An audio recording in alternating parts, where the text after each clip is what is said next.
में बौखलाहट में अब कांग्रेस पार्टी बहुत आपत्तिजनक और अनर्गल बयान देने पर आ गई है। कांग्रेस अध्यक्ष श्री मल्लिकार्जुन खड़गे जी ने जिस प्रकार के आधारहीन और अशांति उत्पन्न करने की आशंका से अनर्गल बयान देने का प्रयास किया है, उसके ऊपर हम यह साफ करना चाहते हैं कि खड़गे जी, हां यह सच है कि भारतीय राजनीति में बहुत सारी चीजों का पटाक्षेप हो रहा है। राजवंशों की सत्ता 1947 में समाप्त हुई थी। अब लोकतंत्र का आवरण ओढ़े हुए जो लोकतांत्रिक राजवंश हैं, उनकी सत्ता को चुनौती मिल रही है और उनको लग रहा है कि आने वाले चुनावों के बाद उनका भविष्य क्या होगा। और यह मैं ऐसे ही नहीं कह रहा हूं। आप उत्तर से दक्षिण तक देखें तो 2019 के लोकसभा चुनावों में देश की प्रबुद्ध जनता ने इंटाइटलमेंट के आधार के ऊपर जो लोग लोकतंत्र के नाम पर राजतंत्र चला रहे थे, चाहे कश्मीर में अब्दुल्ला और मुफ्ती परिवार हो, वो लोग चुनाव हारे, पंजाब में बादल परिवार चुनाव हारा, हरियाणा में हुड्डा परिवार चुनाव हारा, अशोक गहलोत जी का बेटा चुनाव हारा, उत्तर प्रदेश में अखिलेश यादव जी की पत्नी चुनाव हारी, चौधरी अजीत सिंह और उनके बेटे चुनाव हारे, बिहार में लालू प्रसाद यादव जी की बेटी चुनाव हारी, फिर चाहे तेलंगाना में केसीआर जी की बेटी चुनाव हारी हो, अथवा परिवारवाद के सबसे बड़े प्रतीक श्री राहुल गांधी जी चुनाव हारे। तो खड़गे जी, यह सत्य है। जो आपको डर लग रहा है कि इसके बाद ये लोकतांत्रिक राजवंशों के लिए चुनाव का भ्रम जनता के सामने रखकर राजनीति करना संभव नहीं हो पाएगा, क्योंकि अब भारत में वास्तविक लोक सत्ता का प्रादुर्भाव हो गया है। सो वॉट एवर श्री खड़गे जी saying, it is real meaning is that those dynastic politics under the garb of democracy which is continuing, which has been totally discarded by voter in the last election, now seems towards an eclipse, and the true emergence of true democracy is there in the offing, जिसमें भारत के सभी युवा और सभी मतदाता, जो प्रधानमंत्री जी ने कहा है, भारत का गरीब, भारत का किसान, भारत की महिला और भारत का युवा अपनी शक्ति के साथ उभर कर सामने आ रहा है। वैसे ये लोग जो लोकतंत्र की बात करते हैं, तो मैं याद दिला देना चाहता हूं, कांग्रेस पार्टी के पहले प्रधानमंत्री श्री जवाहरलाल नेहरू 0 वोट पाकर प्रधानमंत्री बने थे। अप्रैल 1946 में कांग्रेस कार्य समिति की बैठक में 16 कांग्रेस कमेटियों में से एक ने पट्टाभी सीतारमैया को और एक ने कृपलानी जी को वोट दिया था, और बाकी सारे के सारे वोट सरदार पटेल को मिले थे और 0 वोट जवाहरलाल नेहरू को मिले थे। और इस बात की, उस घटना के अंदर का point by point, minute by minute reference Kripalani की किताब माई डेज विद गांधी में है, मौलाना आजाद की किताब इंडिया विंस फ्रीडम में है, दुर्गा दत्त की किताब India from Curzon to Nehru and thereafter में है। और जो अंतिम प्रधानमंत्री हुए, हो सकता है कि वो व्यवहारिक दृष्टि से कांग्रेस पार्टी के अंतिम ही प्रधानमंत्री भविष्य के लिए सिद्ध हो, doctor Manmohan Singh, the accidental prime minister, उनको कोट कर रहा हूं। प्रणब मुखर्जी जी की पुस्तक का विमोचन करते समय सोनिया गांधी जी की उपस्थिति में स्वयं डॉक्टर मनमोहन सिंह जी ने कहा कि जब मुझे प्रधानमंत्री बनने के लिए कहा गया तो मैं प्रणब दा के पास गया, मैंने कहा प्रणब दा आप मुझसे अधिक योग्य हैं। डॉक्टर मनमोहन सिंह कहते प्रणब दा आप सबसे अधिक योग्य हैं, मगर मैडम ने मुझे कहा है। लोकतंत्र का अद्भुत स्वरूप है। पहले प्रधानमंत्री से लेकर अंतिम प्रधानमंत्री तक, 0 वोट से लेकर 0 वोट तक प्रधानमंत्री बनाने वाले लोग आज कहते हैं कि लोकतंत्र हमें समझ में नहीं आता है, और लोकतंत्र के वास्तविक रक्षक वो हैं। फिर मैं कह रहा हूं, भारत के इतिहास में इनके जितने प्रधानमंत्री बने, इंदिरा गांधी जी क्या चुन के आई पहली बार? नहीं, कांग्रेस के अंदरूनी लड़ाई, इंडिकेट सिंडिकेट की लड़ाई में गूंगी गुड़िया के रूप में आई। स्वर्गीय राजीव गांधी जी क्या चुन के आए? नहीं, इंदिरा जी की दुखद हत्या से उपजी परिस्थितियों के कारण बनाए गए। श्री पीवी नरसिम्हा राव कैसे बने सबको पता है, और डॉक्टर मनमोहन सिंह सबको पता है। तो भारत के राजनीतिक इतिहास में लोकतांत्रिक ढंग से अगर किसी पार्टी के 2 ही प्रधानमंत्री चुन के आए, जो जनता के सामने हमने रखा यह प्रधानमंत्री होना चाहिए, और जनता ने चुन के कहा यही प्रधानमंत्री होना चाहिए, एक श्री अटल बिहारी वाजपेयी और एक श्री नरेंद्र मोदी। क्या बात करते हैं। और जहां तक लोकतंत्र की रक्षा की बात है, तो जवाहरलाल नेहरू जी ने मजरूर सुल्तानपुरी को 2 साल इसलिए जेल में रखा था कि उन्होंने आर्टिकल लिख दिया था कि नेहरू जी की स्टाइल ऑफ फंक्शनिंग में हिटलर की झलक नजर आती है। और आज हिटलर की मौत कितने क्या क्या बोला जाए, कब्र खुदेगी, कुत्ते की मौत जैसे शब्द बोलकर जलवाए जलाल से जलवा अफरोज हो रहे हैं और कह रहे हैं लोकतंत्र नहीं है।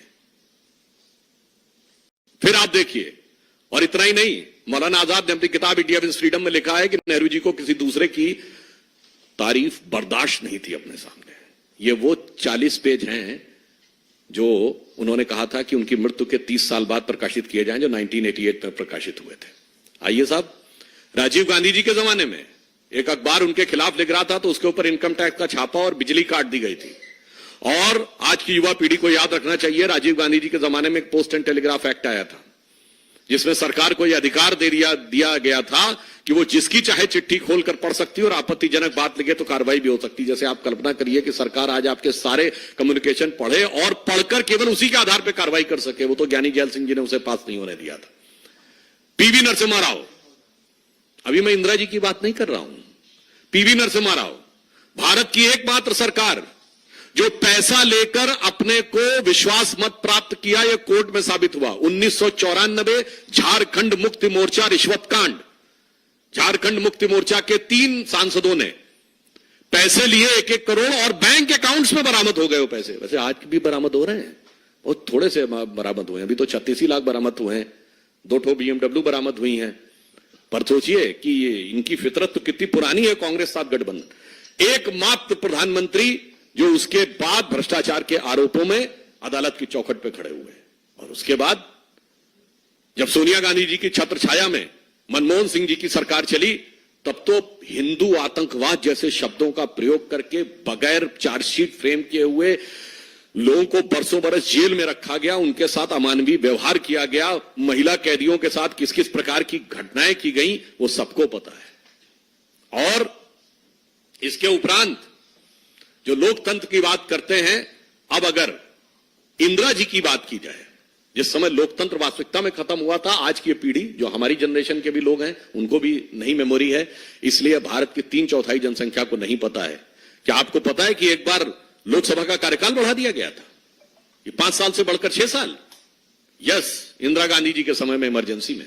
आपको पता है कि मूल अधिकार समाप्त कर दिए गए थे।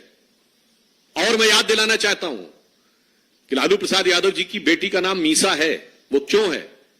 MISA एक एक्ट था, maintenance of internal security act during emergency, जिसमें अगर किसी को जेल में डाल दिया जाए तो वो जमानत के लिए अर्जी नहीं दे सकता था, वो कोर्ट में ही जा सकता था। एक बार जेल में गए तो अंदर, न वकील, न अपील, न दलील, अंदर। और उन्होंने उस समय संकल्प लिया था कि कांग्रेस को मैं उखाड़ फेंकूंगा, इसलिए अपनी पुत्री का नाम मीसा रख रहा हूं ताकि जब भी पुत्री का नाम पुकारूंगा तो याद आएगा। और आज कहां से कहां पहुंच गए वो सबको दिखाई पड़ रहा है। अब मैं याद दिलाना चाहता हूं, ये जिस प्रकार की चीजें थी, आज मैं याद दिलाना चाहता हूं कांग्रेस पार्टी को, क्या कोई ऐसा भी व्यक्ति है जो कांग्रेस पार्टी का सांसद रहने के बाद 1 साल के गैप के बाद सुप्रीम कोर्ट का जज बन जाए? जस्टिस बहरुल इस्लाम, असम हाई कोर्ट के जज, पहले जज रहे, फिर कांग्रेस के टिकट पर लोकसभा का चुनाव, फिर चुनाव नहीं हुआ तो राज्यसभा में आए, फिर राज्यसभा से हटने के बाद 1 साल के गैप के बाद सुप्रीम कोर्ट के जज बन गए। 3 जजेस को सुपरसीड किया गया, वो तो एक अलग बात है।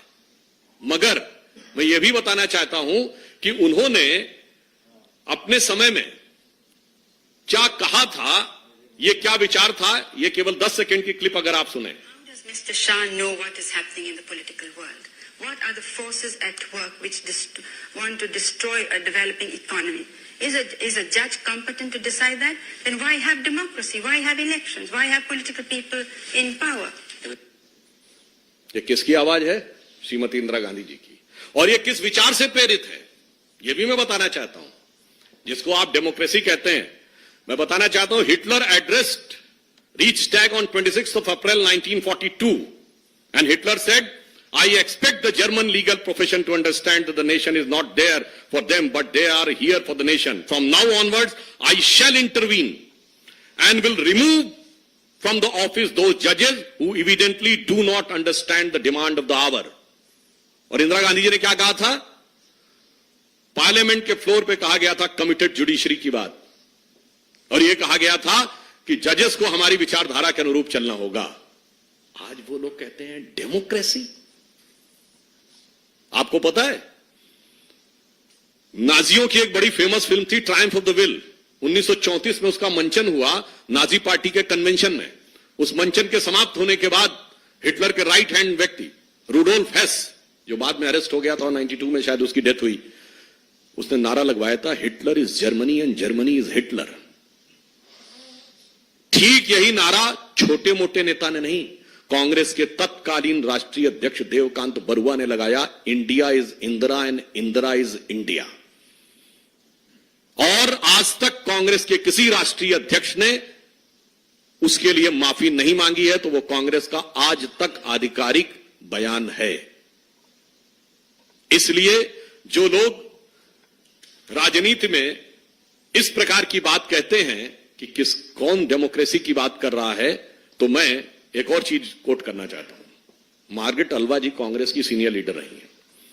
उन्होंने किताब लिखी है courage and commitment and autobiography, जिसमें उन्होंने कांग्रेस की शीर्ष नेतृत्व लीडरशिप का नाम लेते हुए कहा है कि द टॉप लीडरशिप के लिए they functions in an absolutely arbitrary manner and supports corrupt anti national activities and the nexus.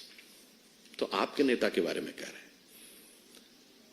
और नटवर सिंह ने क्या लिखा है, one life is not enough. PV Narasimha Rao की किताब द इनसाइडर। अरे क्या क्या सुनेंगे भाई।